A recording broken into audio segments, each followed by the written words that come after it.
Welcome, it is Mitch. I'm on YouTube. If you haven't already, please subscribe to the channel as we try to build this thing up. Of course, it's Chiefs-Eagles in New Orleans coming up this weekend.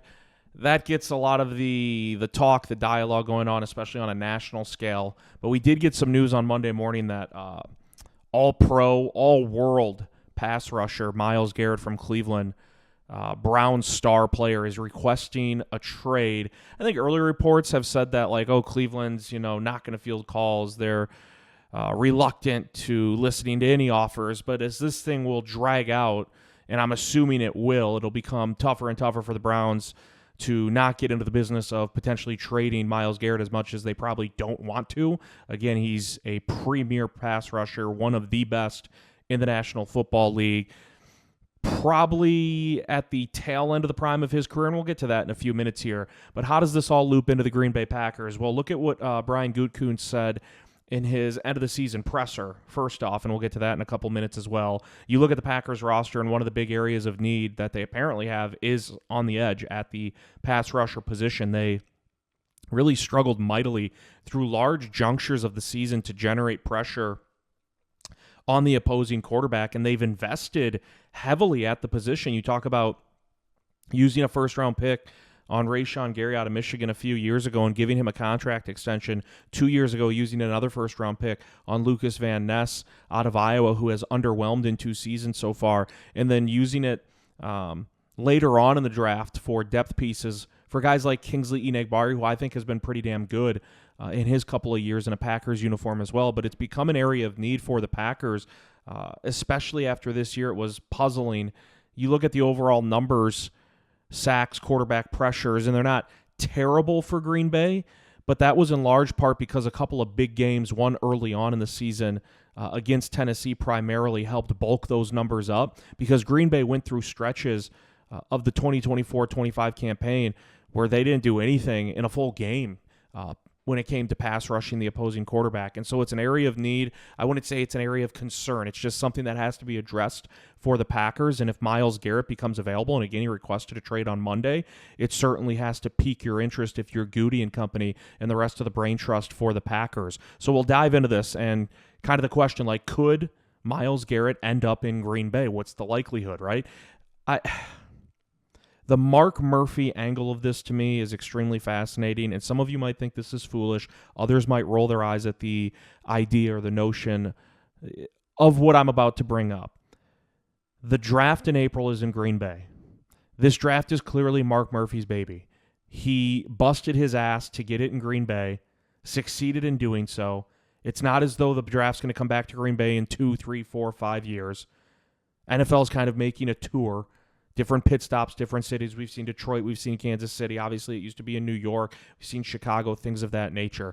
It's coming to Green Bay. Mark Murphy busted his tail to get it in Green Bay. He's also retiring shortly after the draft. Green Bay has those parameters set. Once you reach, boom, this age, you have to retire. It's in the guidelines of the organization. Mark Murphy doesn't get exempt from that. And so he will be retiring, I think it's this summer, right?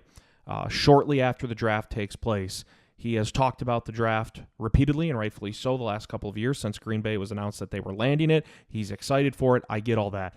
Part of the allure and part of the excitement of hosting the draft is having your team, your franchise, your organization announce its pick in the city, right? Green Bay announcing its first-round pick in Green Bay as it hosts the 2025 NFL Draft. It may sound foolish. I am telling you, I can't imagine Mark Murphy would be thrilled about sending away this year's one with the draft in Green Bay and this sort of being Mark Murphy's final hurrah with the franchise. Does that mean it's completely off the table? No, that would be idiotic, moronic, any other descriptor you want to use that kind of correlates or goes down that similar path. I am saying, though, that if those discussions are had in Goody, we get to a point where teams are submitting offers, legitimate offers to Cleveland, and Green Bay does its due diligence and submits its offer to the Browns for Myles Garrett. I don't think Mark Murphy would be thrilled knowing that it would have to include this year's first-round pick and then the Packers wouldn't have one to announce on the first day of the NFL draft that is being hosted in Green Bay, Wisconsin. Is it a deal breaker? It can't be. Anyone who takes it completely off the table if Green Bay were to do that strictly because they're hosting the draft, you shouldn't have a job with the organization if that's a true deal breaker. But I'm telling you, there might be some bitterness, sourness, so on and so forth. And you can sit and say, well, Murphy's gone a few months after the draft anyways, so who really cares? It's Myles Garrett. I completely get that side of it. All I am saying is I would guarantee if Mark Murphy was hooked up to a lie detector test and was asked, hey, if the Packers can acquire Myles Garrett, but they had to part with this year's first and obviously probably other draft capital as well, would you be thrilled with that? And he probably would say no, right? Or would say yes, and they'd be like, he's not really thrilled about it. This is his masterpiece that he worked on these last couple of years, last few years really, to get the draft in Green Bay. And for them to not have a first-round pick, I think he would be, perhaps, and I don't know him personally, obviously, but there'd probably be a little bit of bitterness, saltiness. But you're looking at the grand scheme of things, Green Bay, it's business as usual. You can't operate differently just because the draft is in Green Bay. You treat it like any other draft. You go about it like you would any other NFL draft.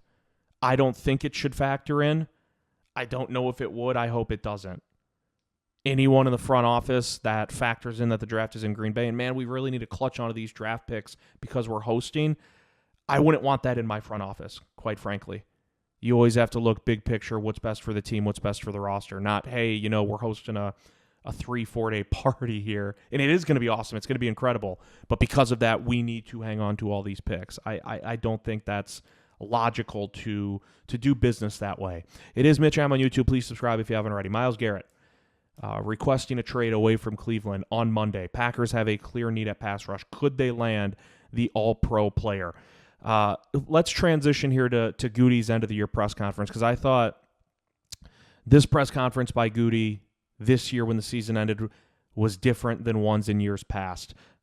Goody said at one point, and I quote about pass rushers, you're always looking for pass rushers. You can never have enough. And when he was asked about trading a high pick for a player, which is fascinating now because Myles Garrett wants out of Cleveland, and if you trade for him, whoever does, certainly going to have to give up at least one high draft pick. And Goody was asked at his end of the year presser about trading a high pick for a player, and he said, and I quote, "It better be right. If you feel he can be a dynamic player that can change your football team, I think you have to consider that because there aren't too many of those guys out there." He was not speaking specifically about Myles Garrett or Max Crosby or whomever, but he was asked in general, would Green Bay be open to doing business to bring in a dynamic player if it meant giving up a high draft pick? And again, he said, if you feel he can be a dynamic player, this is a direct quote, that can change your football team, I think you have to consider that because there aren't too many of those guys out there. Goody also talked about a championship stretch.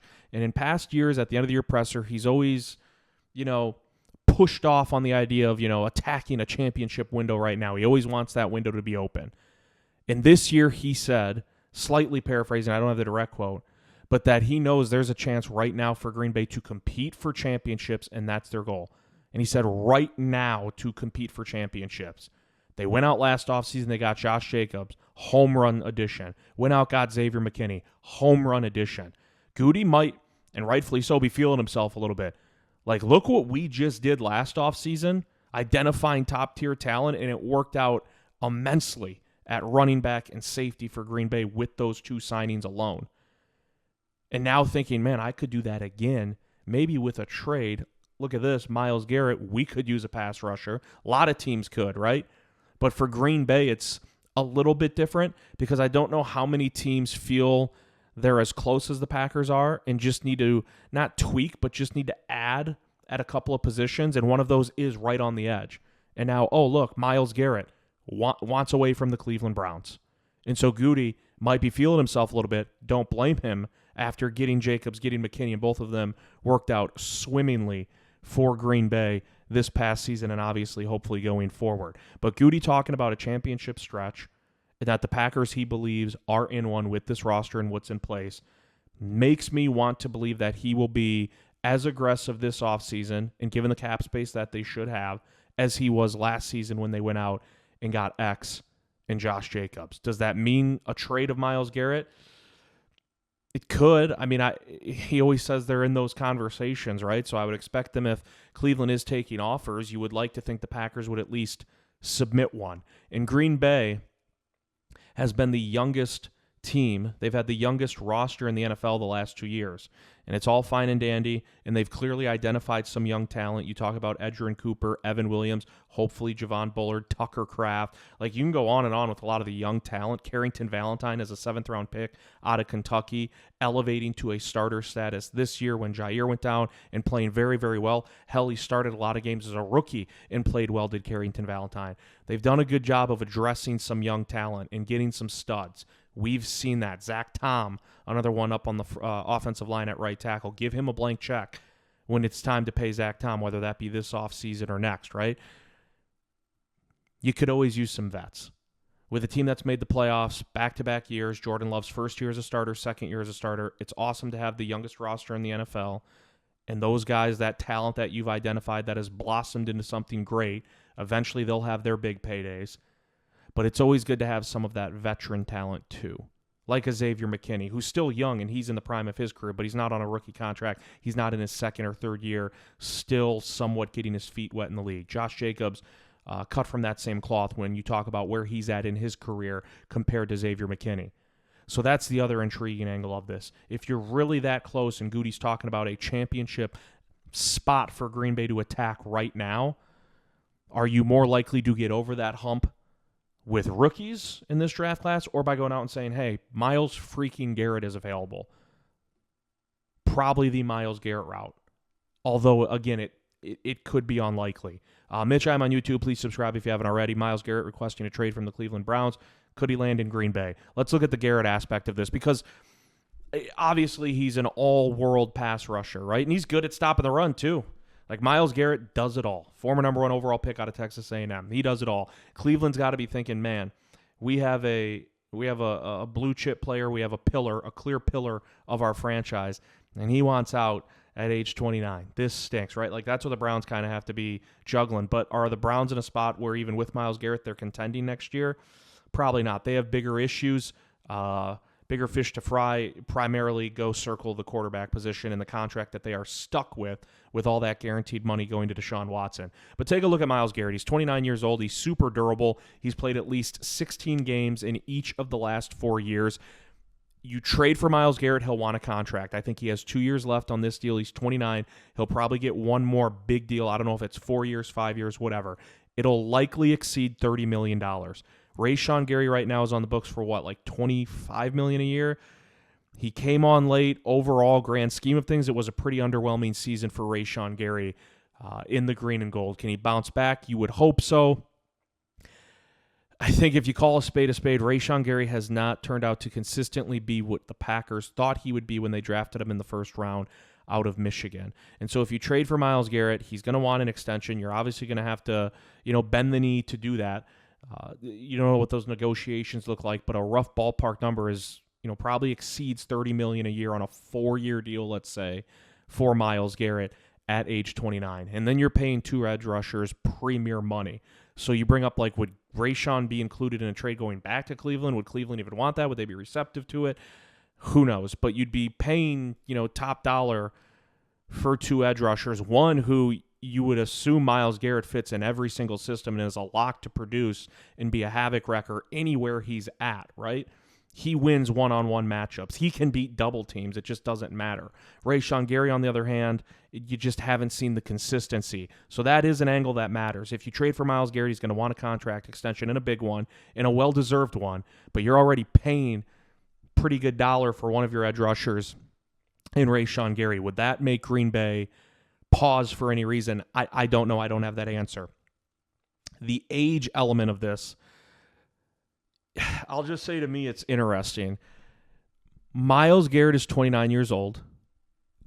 I would say Myles Garrett is on the back end of his prime. I don't think anyone can say he's right entrenched in the middle of his prime at 29 years old. I would say he's on the back end of it. He still has a lot of really good years ahead, but how many? Is it 2, 3, 4 feels like a stretch. Like is 33-year-old Myles Garrett going to be what we saw at age 25, 26? Very, very unlikely. Is 33, 34-year-old Myles Garrett going to be what we saw at age 27, 28? It is unlikely. And he's probably going to want that 4 or 5-year deal somewhere in that range. And so you're going to have to pay top dollar. And maybe you can make it a 2-year deal and there's, options or ways to get out of it in that 3rd or 4th year. But then again, you're going to be giving up premium draft capital for a player that's, I still say at his peak, but again, on the back end of his prime. And if you're giving up so much draft capital, you probably would want more than just 2 years, right? You can't be banking in on, well, there's going to be 2 awesome years, and then he's going to be 31, 32, 33, who knows? And so that makes this interesting that he is 29. He's not 27 like Max Crosby, who's another fascinating, interesting story to follow with the Las Vegas Raiders and whether or not he becomes available. If this was 27-year-old Myles Garrett, I do think you're talking differently. Max Crosby's 27, Myles Garrett's 29. It doesn't sound a whole hell of a lot different, but there's a reason front offices in the NFL tend to shy away from players at a variety of positions once they hit the age of 30. And so I think that is an important little nugget within all of this, is that Myles Garrett is still producing at an all-world level, but he's not right in the thick of his prime. I don't think many would make that argument or make that case. He's starting to get on the back end of it at 29 years old. It is why someone like Max Crosby, should he become available, is as interesting, if not more, or intriguing, because he's 2 years younger than Myles Garrett. Like, Garrett should be his dominant self this year and next year. After that, certainly it gets a little murky. But on like the surface level, getting Myles Garrett sounds awesome, and it surely would be.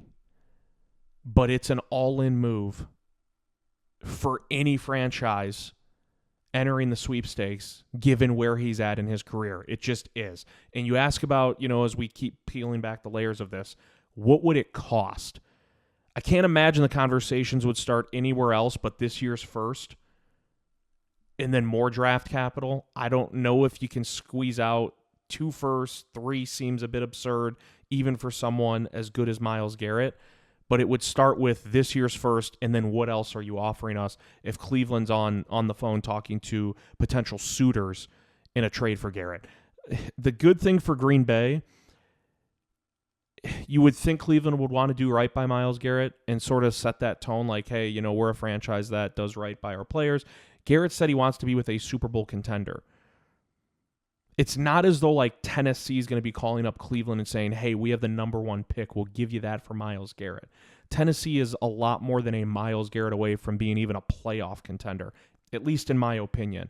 And so Myles Garrett saying he wants to play for a Super Bowl contender is an important note within all of this as well, because the Packers could be easily outbid by a team in the top 5. Cleveland's picking in the top 5, but like if the Giants, who are picking in the top 5, were like, man, we'd love to have Myles Garrett next to Kayvon Thibodeau, and they call up and they're like, we'll give you our first-round pick, even though, again, they seem to be focused on a quarterback. I'm speaking in hypotheticals, but it'd be a lot harder for Green Bay. They'd have to give up more if Cleveland's like, look, we've got team ABC that's picking in the top 7 or 8 that's offering that pick plus more. You're picking at 23. It's just not as intriguing for us. And then the offer for Green Bay would have to go up. They'd have to give up more, and Green Bay has shown us that, throughout history, they're reluctant to do so. If it gets into a bidding war, the Packers aren't going to panic. They're not going to rush. They're not going to hurry. They're going to stick to their guns and keep their feet planted in the ground and do what they've always done, which is not overpay, which is to set in place a deal that they think would benefit them, that they believe is, somewhat fair, but favors Green Bay at the end of the day, that it's a more advantageous move for the Packers to make.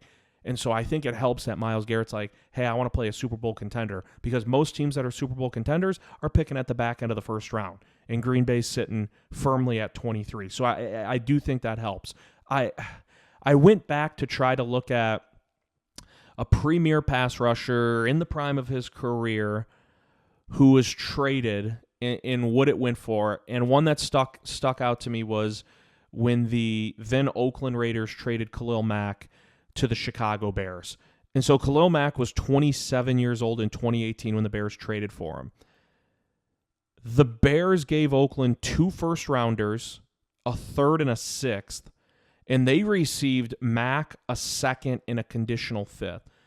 So they gave up 2 firsts, a third, and a sixth, got Khalil Mack a second and a conditional fifth, which I believe ended up being a 7th rounder. Price of business is expensive for a premier pass rusher still playing at a very, very high level. It seems unlikely that Green Bay would do, 2 firsts, a third, and a sixth if that's the asking price for Myles Garrett. It just typically hasn't been in their nature to do something to that level, to that degree, even for a Myles Garrett, when you just look at Green Bay's history. I think it would rather attack in free agency in the draft than giving up all those assets, even for someone of that level, of that tier. And so if you ask the question, could Myles Garrett land in Green Bay? Yeah, and I see Green Bay putting together an offer. If Cleveland calls back, though, if they end up fielding calls and come to a point where they're like, we do have to trade Myles Garrett. If it gets to that messy point where he's like, well, I'm not reporting until you trade me. I'll rack up fines. I don't care. I don't want to be here anymore. And so I do think Myles Garrett requesting a trade, it will eventually get to a point where Cleveland has to at least entertain the idea instead of saying, no, we're not even fielding offers on Myles Garrett at this moment. And with the draft coming up in April, there's not a set deadline in place, but Cleveland would probably want someone's first rounder this year plus more picks this year instead of, trading Garrett after the draft, but for picks next year, because there's a fascinating angle within all of this. I did see some people on Packers Twitter saying, well, the draft's in Green Bay this year, so if they're really hell-bent on keeping that first rounder, couldn't they offer Cleveland a 2026 first rounder? And, it's still a first-round pick. I don't know if Cleveland's front office, anyone in it, has the job security. I don't know.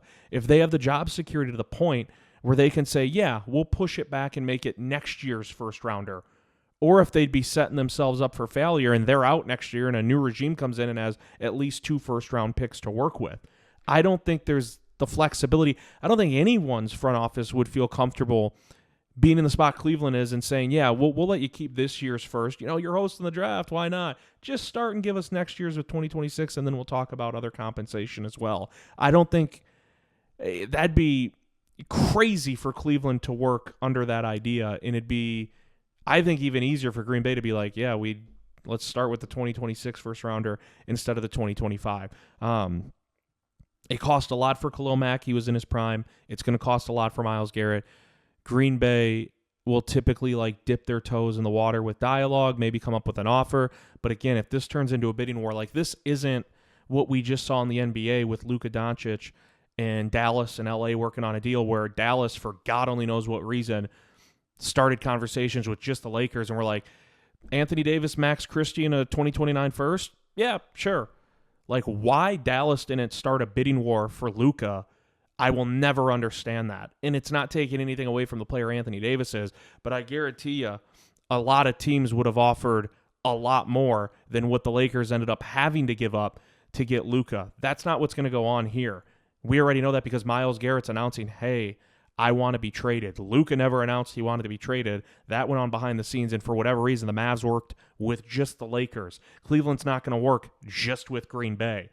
If they get to a point where they're taking offers, it's going to be, hey, what one do we think is the best on the table? And that's why I bring up the term bidding war. If a bidding war gets started, Green Bay historically is not going to be a team that really pushes the limits of uncomfortability within its own front office to go out and acquire someone, whether it's Myles Garrett, Max Crosby, whomever. They have just shown throughout history that they typically, at some point, their offer is their offer, and they're not going to stretch out those parameters. And so I do think Myles Garrett announcing that he wants to be traded instead of Cleveland working behind the scenes on this makes it even more unlikely that he would end up with Green Bay. But again, we don't know. It's a huge area of need for the Packers. It's a premier player at the position who still has plenty of gas in the tank. I would phrase it this way. I'd be pleasantly shocked if Myles Garrett ended up with the Packers, even though there's so many boxes that are checked. With Green Bay needing the position, having the cap space, having the draft capital that Cleveland would likely require, You just don't see the Packers typically make moves like that. And for the other, part of the crowd that I see saying, hey, what about picks in like Jair? Jair's a player that if a team acquires him, it's going to be a team ready to compete now, given where Jair's at in his career. I can't imagine, free agency is a different beast. I can't imagine a team like Cleveland, who to me is just way more than a Jair Alexander away. And Jair's awesome when he's healthy. We know that. The problem has been availability with him. But when he's on the field, he's great. I don't think Cleveland's hey, we're trading Myles Garrett away for picks and Jair from competing in the AFC North, from competing with the likes of Joe Burrow and the Bengals, Lamar Jackson and the Ravens. I just don't.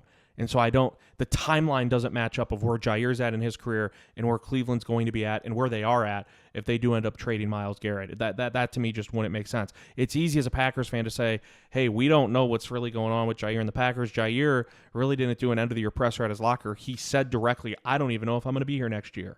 That was a direct quote from Jair Alexander. Goody acknowledged there's frustration. He said there's not a disconnect between the Packers and Jair. There's just frustration on both sides because of the injuries the last few years and how he hasn't been able to be available for the Packers. So the timeline for Cleveland wouldn't make sense. It's easy as a Packers fan to say, hey, Jair might not be back next year. When he's on the field, he's awesome. Maybe the Browns, you just throw in Jair. It doesn't work out that way. It just doesn't in the NFL. The timeline doesn't match for where Jair's at and where the Browns are or are heading, at least in the next year or two, at least it appears. That's why they're just like trapped with the Deshaun Watson contract. And that's why it makes it fascinating to see what they'll do in the first round. Will they go best player? Will they go quarterback, potentially with one of those two, Cam Ward or Shedeur Sanders? Who knows? It's fascinating. It's interesting to link Green Bay because they have a clear need at the position, and it's a premier player at that spot. I would be pleasantly shocked. That's how I'll phrase it. I'd be pleasantly shocked. But we'll see. And we'll see how this unravels as the draft comes closer and closer. It is Mitch. I'm on YouTube. Please subscribe if you haven't already. Always appreciate all the support. We'll see you next time.